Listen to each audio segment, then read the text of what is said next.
Protests after the death of George Floyd are sparking deep conversations, people wanting change. Tonight, Aisha Morales hears what it's like to be a black teenager throughout all of this, wanting to see change now and a better future. Please, I can't breathe. When you watched this video or heard about what happened to George Floyd, what were you thinking? I was kind of irritated, sad, and mad. I was mad because they just killing black people back and forth. Disappointed and kind of mad at the same time because there was cops standing around not doing anything about it. All my anger just keeps building up because it's just so many times it's happened. It's hard to watch the video knowing you can't do anything about it. And there was a voice in one of the videos saying, let him up, you can see him take his last breath. So what are your thoughts about what's happening in the country right now? Obviously we have coronavirus pandemic, but then all of this too added on to it. And just staying on this topic, what are your thoughts about what's happening? What do you think it's doing to our country? Go ahead, Nigel. I mean, when they looting, they making the police officers mad too. And they be all in police face and messing everything up. That's going on with the protesting. I don't feel like it's gonna make a change. They're mad, but it's a certain way that you deal with things, and destroying people's businesses isn't the way because they worked hard for that. I think it really sucks that people have to be protesting and feel the need to burn down buildings in the first place.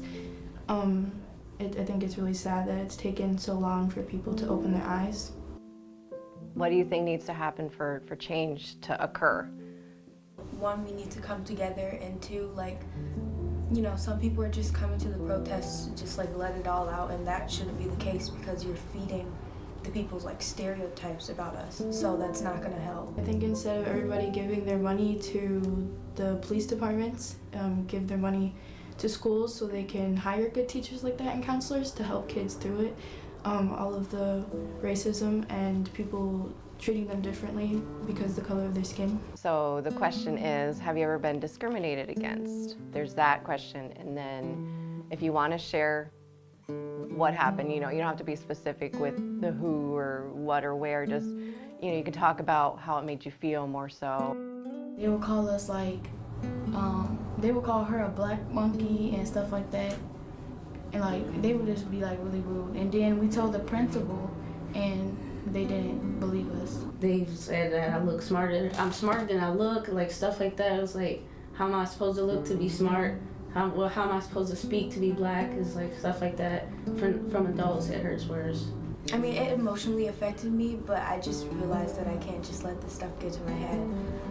I would cry and stuff, but I mean, crying's not gonna really do anything about it. I've had people tell me that they don't like me because I'm black or that I'm mixed. In the end, it just really hurts, and it's kind of sad to think about how you wonder how they're raised.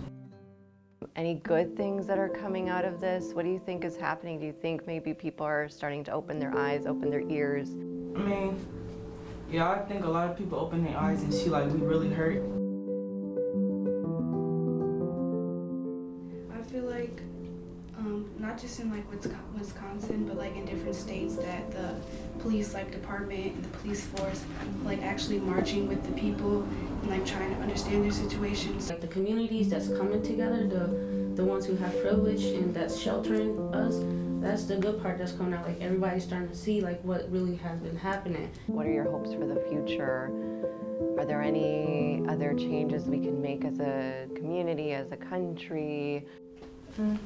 Racism is just bullying, so if you saw a kid being bullied, it's just the same as someone saying a joke to a black person, and just making sure you call it out, because if someone was being bullied, you would probably stop it. I like how my dad puts this: if you're stuck with one thing, it's hard to do another thing. It's hard to open up and try something else. If you don't fix the change won't happen. I love how my dad puts that, but it's true. If you don't change something that needs to be changed, it won't change. And that is only part of a very honest conversation. To hear more, you can watch an extended version of Aisha's sit down with those teens at WBAY.com, and we'll be right back.